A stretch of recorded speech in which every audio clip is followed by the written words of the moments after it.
Howdy, my name is Marco Gutierrez. Celix fatigans is a common medium-sized mosquito found in tropical and subtropical regions in the world, commonly known as the southern house mosquito. Their genome was sequenced in 2010. Their main body is brown. However, their thorax, wings, and torsi are darker than the rest of the body.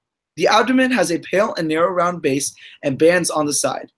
Males have larger papillae and feathery antennae than the females. The females fly around at night and find standing mineral-rich water where they lay their eggs. After the eggs are laid, the larvae feed on the minerals in the water, then undergo molting into pupae. After 3 days, the mosquitoes emerge as adults. Celix fatigans is currently the lead transporter of Zika virus, a bloodborne pathogen that has a severe effect on pregnant women and their children. Celix fatigans is also the lead vector for the St. Louis encephalitis virus, West Nile virus in India and Asia, and is a definitive host for the malaria parasites. The mosquito itself is not dangerous to humans. However, the many bloodborne pathogens they carry are a large threat. Well, howdy. My name is Ryan Welch, and the Aedes albicus is also known as the Asian tiger mosquito.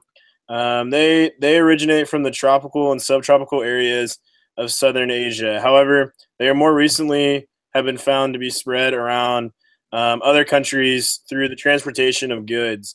Their behaviors are a little different than most mosquitoes because they not only fly and feed at dusk and dawn, but also during the day. These killers have had a huge impact on human society. They transmit numerous amounts of viral pathogens, including yellow fever, dengue fever, chikungunya fever, and some other viruses. And new research shows that they may take part in the transmission of the Zika viruses. These bugs are no fun to mess with. In 2006, they were responsible for starting a chikungunya epidemic on an island off of France, resulting in an estimated 266,000 people infected with the virus, and right at 248 deaths. Luckily, the Aedes albicus are easy to identify due to their unique characteristics, including their black and white striped legs and striped body. Although the Aedes albicus carries many viruses and started the chikungunya epidemic, the Aedes albicus is not as large a threat as the Celix fatigans. The Aedes albicus' main threat to humans is based on a statistic from 2006. Celix fatigans poses a much greater threat to humans as Aedes albicus due to Celix's higher infection rate with the Zika virus. The chikungunya epidemic killed 248, but Zika has already proven to be a more severe epidemic and has had effects on thousands of babies born with defects. Right. Thank you, Marco, for those comments. I understand some of my statistics are a bit dated. However, in my initial argument, I stated that the Aedes albicus have been proven to carry the Zika virus, and further research is planned to look closer at this issue. Additionally, I understand the Celix fatigans is a huge threat to human society. However, an interesting thing about this mosquito is that the female mosquito is the only species that is a blood feeder in this specific species. And looking at the Aedes albicus, every species, every gender can transmit diseases. Yes, Ryan, thank you for your comments on the ability of the Aedes albicus to be a transmitter of bloodborne pathogens. Although the female Celix fatigans are the only blood feeders in the species, this does not negate their threat to human society. The Celix fatigans only takes 36 hours to move from egg to maturity, and the average female fatigans can lay 5 rafts of eggs in their lifetime.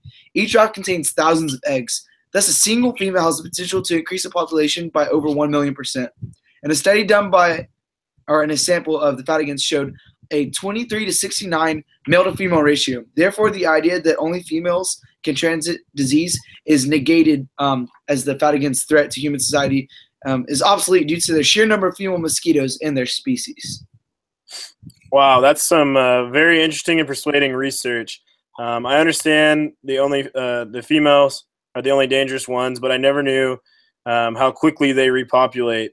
That ratio you mentioned of male to female, what was it again?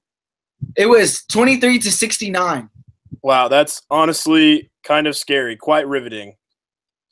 Yes, well, I think it's clear that both of our mosquitoes are definitely killers. I believe mine is somewhat more deadly because of the numerous amount of viruses it can potentially carry and does carry. Additionally, there has not been many other bugs that have started a whole entire epidemic. Now is the time to conduct more research on these killers because if they have the potential to transmit that Zika virus that you had mentioned earlier, the number of their casualties will only go up.